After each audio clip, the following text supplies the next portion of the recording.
En esta ocasión les voy a platicar de algunos elementos del cuento y la narración clásicas. Les voy a recomendar algunas lecturas y al final les voy a proponer un par de ejercicios. Cuando hablo de narración o cuento clásico, prácticamente me estoy refiriendo a la gran mayoría de las historias que aparecen en cuentos, en novelas, en películas, en telenovelas, en cómics. Es la manera más convencional de contar historias y por lo tanto nos va a ser fácil reconocer estos elementos. Mi comentario va a estar basado principalmente en dos textos. Uno que se llama Tesis sobre el cuento, del escritor argentino Ricardo Piglia, y otro que se llama Un modelo para el estudio del cuento, del investigador mexicano Lauro Zavala. Ambos textos los pueden encontrar en internet y claro que les recomiendo su lectura. Una aclaración antes de empezar, y es que la teoría es solamente una propuesta de análisis. Esto no quiere decir que toda la literatura se deba de ajustar a estas reglas o que nosotros como escritores debamos de ajustarnos también a estas reglas.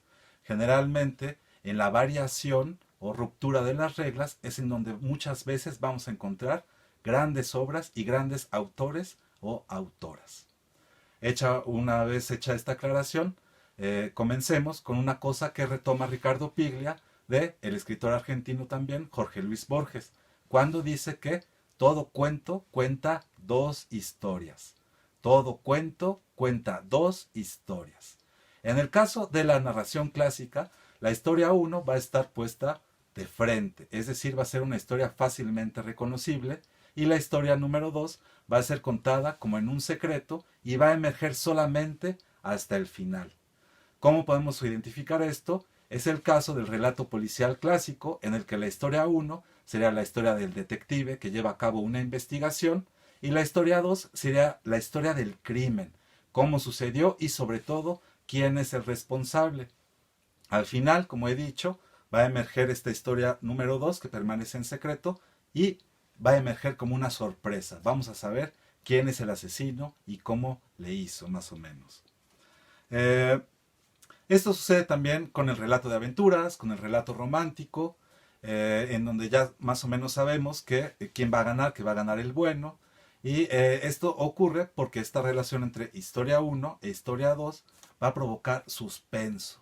Este suspenso va a hacer que nosotros como lectores o espectadores quedemos un poco enganchados del texto y que no importa que sepamos que al final el detective va a cachar al criminal, aunque ya lo sabemos, lo que nos va a interesar en todo caso es cuáles son los obstáculos, cuáles son las cosas a las que se va a tener que enfrentar este detective para resolver el crimen. El Lauro Zavala, por su parte, aporta otros 5 elementos presentes en la mayoría de las narraciones de historias y nos va a decir cómo funcionan en el cuento clásico. Estos 5 elementos son tiempo, espacio, personajes, narrador y final. En el caso del tiempo, está organizado de una manera secuencial y lógica. En pocas palabras, el relato clásico está organizado de principio a fin. En el relato moderno, de repente podemos tener que inicia desde el final y nos van explicando poco a poco cómo llegaron a ese momento. Pero en la narración o el cuento clásico, siempre vamos a empezar desde el principio hasta el final. Desde que se comete el crimen hasta que se resuelve. En el caso del espacio, la descripción del lugar en el que se mueven los personajes siempre va a ser verosímil, es decir, creíble dentro del mundo particular en el que se muevan los personajes. Esto quiere decir que aunque haya narraciones clásicas ambientadas en un mundo de fantasía, por ejemplo en el caso de Harry Potter, este mundo de fantasía también va a tener sus reglas. Es decir, la escoba que en el mundo normal sirve para barrer, en el mundo de Harry Potter sirve para barrer, pero también sirve para volar, pero no sirve para crear fuego ni para matar dragones. Es decir, hay ciertas reglas que las cosas pueden o no hacer, y en ese caso el espacio va a ser una descripción realista de acuerdo a la convención del género del que se esté tratando. El otro elemento de análisis serían los personajes. Los personajes en la narración clásica generalmente van a ser de tipo convencional. Van a ser observados desde afuera y no a partir de sus conflictos personales, y por lo tanto vamos a tener personajes tipo o arquetipo: el bueno, el malo, el ayudante, el maestro, la madre, etcétera, los amantes, ¿no? Entonces son personajes que no son demasiado complejos. En cuanto al narrador, que es quien nos cuenta la historia, en la narración clásica, el narrador lo va a saber todo acerca de ese mundo, acerca de los personajes, y nos lo va a comentar de manera confiable. Es un narrador confiable. A diferencia del relato moderno, en el que a veces el narrador no se le puede creer, en la narración clásica siempre va a ser confiable.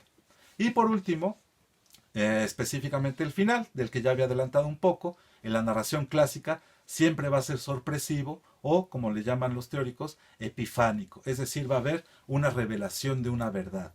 En el caso del relato policíaco, generalmente descubrimos la identidad del asesino. ¿Ok? Finalmente, Lauro Zavala, retomando todos estos elementos, va a decir que el relato o el cuento clásico es de naturaleza circular, pues tiene una sola y única verdad a partir de la cual se estructura todo el relato. Va a ser también secuencial, es decir, va a partir del principio hasta el fin. Va a ser epifánico porque al final va a emerger esta historia 2 como una sorpresa o como una revelación, y va a ser realista porque va a actuar de acuerdo a las reglas del género, y lo que le va a interesar es la representación creíble de ese mundo. ¿Ok? Entonces esos serían los elementos muy brevemente explicados acerca de lo que es una narración o un cuento clásico. Ahora me gustaría proponerles dos pequeños ejercicios. El primero es un ejercicio más como de análisis y de interpretación, y consistiría en que ustedes se fijen en el cuento o en la novela que estén leyendo, o en la telenovela que estén viendo, o en la película, o en el cómic, que intenten identificar si existe una historia 1 que esté contada en el primer plano y una historia 2 que esté contada en secreto. Identifiquen si existen estas dos historias y si al final esta historia 2 emerge como una sorpresa. Como había dicho desde el principio, la narración clásica es la más convencional. La mayor parte de los programas de la televisión y de las películas de Hollywood siguen más o menos esta estructura, así que no les será fácil, no les será difícil encontrar este uso de las dos historias. Entonces, ese es uno de los ejercicios. El segundo ejercicio es un ejercicio de escritura.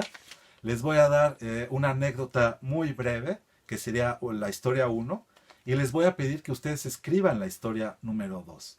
Les voy a leer brevemente.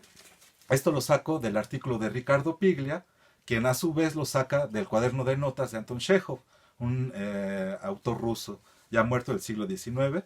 Y entonces la historia número 1, la breve anécdota, dice así. Un hombre en Montenegro va al casino, gana 1.000.000, vuelve a su casa y se suicida. Entonces, como ustedes pueden ver, en esta pequeña anécdota, muy breve anécdota, se esconde ya un misterio.